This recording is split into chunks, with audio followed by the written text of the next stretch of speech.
All right, welcome to Fireproof TV. We're here at the Refinery, and I got a special guest. Can you introduce yourself for the audience and let them know how they can follow you on social media? I'm Niko X. You can follow me at betfans, betfans.us, Instagram. All right, first off, who is Nikco X? Beyond the titles, how would you define yourself today? Nikko X is a revolutionary gentleman. I became Nikko X because of my cancellation from my career of Major League Baseball and kind of being blackballed out of the game completely. And it kind of transitioned right after the baseball strike of 1994, where at that time, arguably, one of the greatest players in the world. Wow. You mentioned there are limited subjects you'll speak on. Why is that important to you?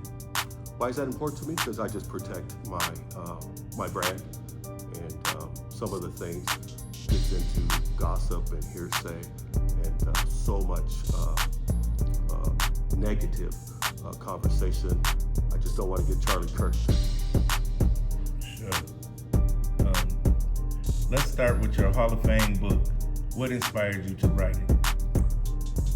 The challenges of being canceled. So you look at the cancel culture that we're in today. I've been living this for over 30 years.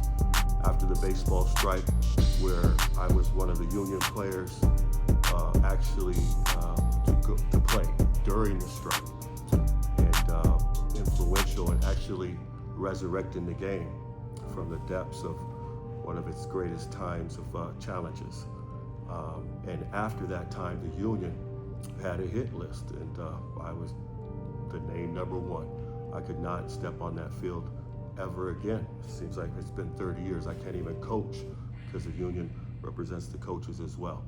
So my livelihood, my finances, everything had been taken away from me. So I had to write a book about it, and hopefully I'll get a movie deal sold on it and make some money, actually. Absolutely. What key message do you want readers to take from your book? I want to take that through all the challenges that you may run into, especially the game of baseball, and for anyone who loves this game, I promote it as a must read so that you'll learn some of the inside secrets of the game, some of the business of the game.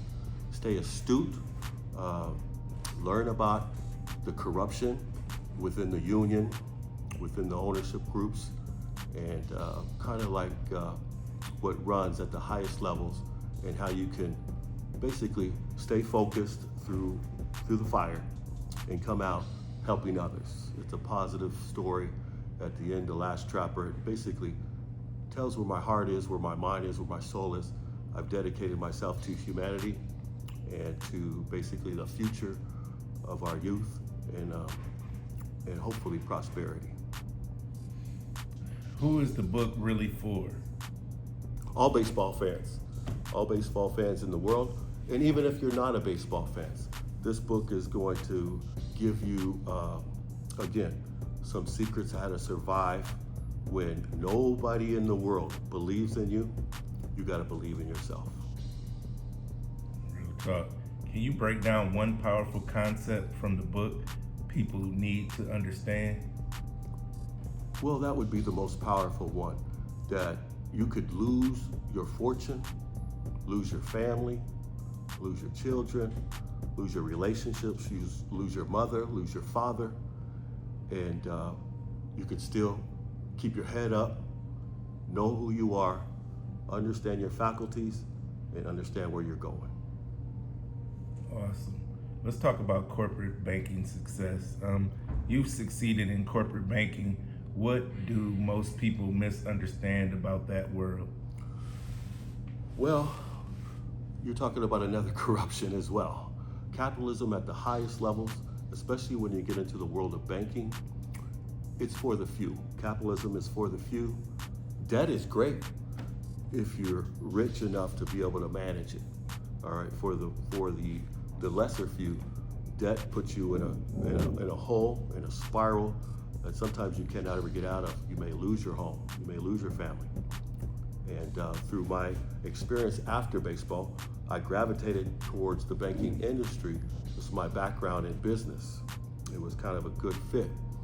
And I learned how to do mortgages, annuities, equities, kind of all financial products. I was considered a banking expert. Awesome. What separates people who succeed in banking from those who don't? You know, I think it's determination and heart. I think baseball and sports gave me that drive to succeed in banking, where a lot of bankers just sit at their desk and wait for the business to come to them. Okay. What's one financial principle everyone should know? I would say save your money. That would be the most part. Become your own bank. Utilize your home mortgage as a bank. Try to eliminate as much debt as you possibly can, and love your family. How can everyday people apply banking strategies to their own life? I would say, again, that was, I pretty much said it in a nutshell.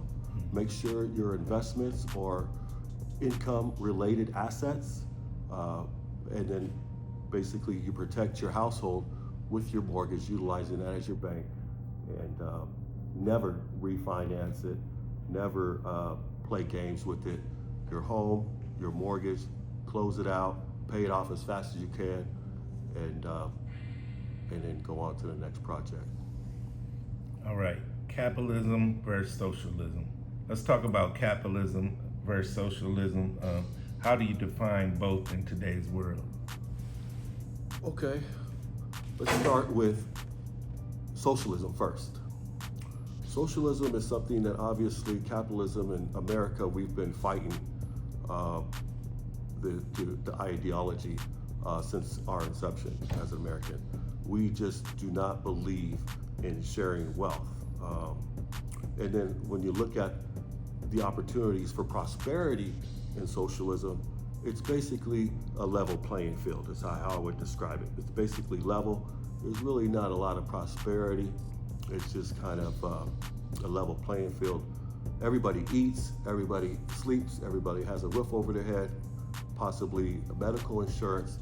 There's a lot of good attributes in socialism, but again, capitalism for America has proven to be the system of prosperity that we've chosen. Okay. In your opinion, which system creates more opportunity and why? Well, if capitalism, if it was utilized for 100% of the world and everybody capitalized and everybody understood capitalism, obviously that would be the greatest system.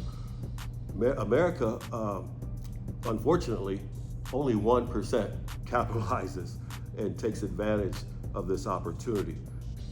If we can change the game and we could come up with some type of economic algorithm that basically implements capitalism for 100% of all Americans, then I truly see the next 250 years being prosperity for everybody. Where do you think people get confused in this debate? Well, when you talk about prosperity for everybody, even conversations that I would have with my own father, it leads to, oh, this is a socialistic system. Well, no, when you clearly look at the algorithm itself, it's purely capitalism, okay? It's just that 100% every single baby, every single American is actually a part of the system. And let me give you an example. If you take a $1 million investment on a baby at birth, that 1 million could stay and reinvest itself every single year on the marketplace, almost like an annuity, where the money doesn't get touched. It just grows, it reconciles itself, pays itself off, and the profits are shared 50-50 with the US Treasury and also the baby. And as the baby grows and grows and turns 18, they'll be able to see a history of their own capitalism, of their own money that it has been injected into their name, and they can understand the principles of capitalism, how that money has worked on the marketplace, that money has grown on the marketplace, and that money has shared and contributed to the U.S. Treasury, to the economy, and as well as your prosperity. Speaking of the economic algorithm, you mentioned the ideal of economic algorithm. What does that mean? What it means is a system. The current system that we have right now, you're looking at the Federal Reserve Bank. The Federal Reserve Bank controls all the money. So every money that's printed, every US dollar, you can look at it yourself. It's debt, it's US debt, okay? And the banking families, the few, are the beneficiaries of that debt, and they basically enslave the rest of us. The system that I propose in the new algorithm, that's a system that's injected from day one, the US Treasury is going to allocate and go into debt, okay, of $1 million per person at birth. And that 1 million will stay there until for the rest of their life and grow on the marketplace. And utilizing that $1 million on the marketplace and growing at an average of anywhere from 8 to 10 to 20%, depending on where we're going in the future, robots, flying cars, you can see the prosperity and the opportunity if everyone's taking advantage of it. And when you look at what our current basically debt structure is, or our budget for the year, you're looking at it maybe, a $4 trillion annual budget for America. I believe that's just like a noose around our neck that's preventing us from prosperity, when we actually need about $400 trillion annually that's on the marketplace working in an economy that's prosperity and basically sharing those profits. Is success predictable if you understand this algorithm? Absolutely, absolutely. It's almost as simple as A, B, C. And if everybody could just share the idea with one person a week, within 33 weeks, the entire world will be full of knowledge, and that we will be ready to control our own destiny and our own future. So how can someone start thinking this way? Well, you got to think about capitalism. You got to think about equity for everybody. When you look at equity for everybody, where does it start? Let's start at $1 million for everybody. Now, everyone's not going to get $1 million in their bank account. They can just go out and spend $1 million. No, that $1 million is going on Wall Street. That $1 million is funding the robots. That $1 million is funding the flying cars. That $1 million is taking us to the next dimension of human prosperity. The next 250 years of America. Looking ahead, where do you see America in the next 250 years? I see the dream that we all have heard about from our leader, Martin Luther King. I see a world where it doesn't matter your skin color. All it matters is that you are human and that you have an opportunity for prosperity just like anybody else. There's an even playing field. Now, it's not going to take away the rich and the oligarchs. There's still going to be rich and oligarchs. $1 million plateau, we're only getting a percentage of growth off of that. So you can look at maybe 100,000 a year, maybe even less, depending on the growth of the marketplace, which everyday Americans are going to be able to basically prosper. What major shifts do you think are coming economically? Well, it's going to crash. Everything right now, our system, 40 trillion, hopefully we don't enter a revolution. Hopefully that we can understand, and through knowledge and wisdom, that we can change our current situation of debt for the few and prosperity for the few into a new system. Call it a revolution, but it's a new system of prosperity, and we take control over the next 250 years. And I think this next election, 2028, is a good place to start. Awesome. What should people be doing right now to prepare for the future? Love your family. Right now, we're going to be running into the most challenging times of our lives. We are headed toward civil war, and There's a lot of people who think the Civil War I never ended. Okay, we live in a divided nation, and it's systematically division. When you look at our families, it used to be 80% marriage. My mom and dad have been married 56 years. Today, among our people, most of us, the marriage percentage is like 30%. So our values have changed because the system has divided families. Women have to now go out and work. So there's two household members that are out working, and the kids are just home by themselves playing video games. Betfans.us. Tell us about Betfans.us. What is it and why did you create it? Betfans.us is one of the greatest sports prediction platform in the world. What it is, it replaces the gambling need and addiction of the possibility you're going to lose your home, lose your family, lose your money. All right, you can enjoy the same kind of craze about predicting who's going to win without losing money and actually having an opportunity for residual long-term lifetime income. All right, that's the end of the main questions. Now we're going to do rapid fire, 20 rapid fire questions.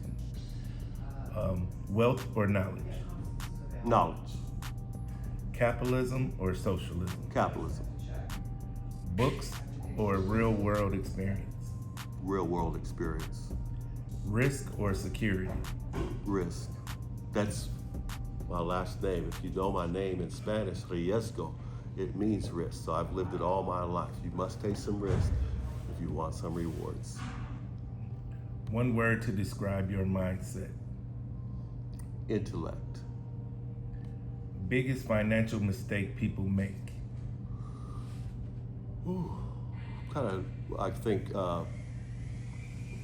refinancing their mortgage, their home mortgage, kind of taking the extreme values and equity out and taking at high interest rates. Because when you look at an interest rate on your mortgage, you're actually paying 3 to 4 times that mortgage for that one mortgage. Best investment right now?